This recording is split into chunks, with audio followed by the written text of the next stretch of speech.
వెలుగంటి గిట్టి channel ఈరోజు chicken samosa చేస్తున్నాను, అంటే చికెన్ సూప్ చేస్తున్నాను. చికెన్ బాగా శుభ్రంగా కడుక్కొని ఇలా వేసుకొని ఇందులో కొంచెం పసుపు, కొంచెం తగినంత సాల్ట్ వేసుకొని ఆనియన్ వేసుకోవాలి.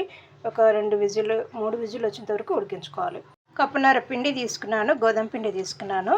ఇందులో వాము వేసుకోవాలి, తగినంత సాల్ట్ వేసుకోవాలి, ఆయిల్ వేసుకొని కొన్ని వాటర్ వేసుకొని మెత్తగా లేకుండా కొంచెం గట్టిగా ఉండేలా కలుపుకోవాలి.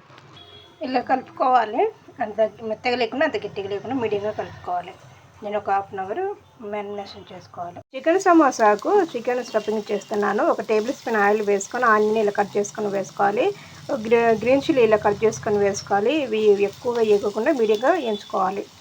ఆనియన్ వేయించుకున్న తర్వాత కొంచెం పసుపు, సాల్ట్, 2 టేబుల్ స్పూన్ ధనియాల పొడి, 2 టేబుల్ స్పూన్ కారం పొడి, 1 టేబుల్ స్పూన్ జీలకర్ర పొడి, 1 టేబుల్ స్పూన్ గరం మసాలా వేసుకోవాలి.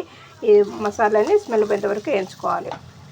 చికెన్ ఉడికించుకునే చికెన్ ఇలా తుంచుకొని ఇలా వేసుకోవాలి. ఇందులో 1 టేబుల్ స్పూన్ చికెన్ మసాలా పొడి వేసుకోవాలి. కొత్తిమీర ఇందులో వేసుకోవాలి. ఇదిగోండి చికెన్ ఇలా చేసుకున్న దాన్ని మసాలా వేయాలి. ఇందులో ఈ విధంగా పూర్తిగా మసాలా కలిసినంత వరకు కలుపుకోవాలి. అంతే, చికెన్ స్టఫింగ్ రెడీ. ఇప్పుడు సమోసాలు చేయాలి.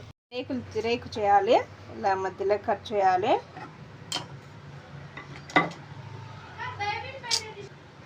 ఇలా నీళ్ళు పోసుకోవాలి, ఇలా రుద్దాలి. నీరు ఇలా రుద్ది ఇలా మొత్తం ఫోల్డ్ చేయాలి.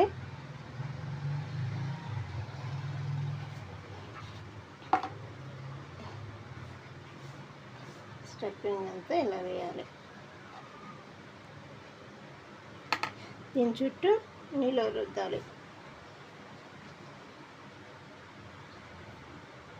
ఇలా అతికి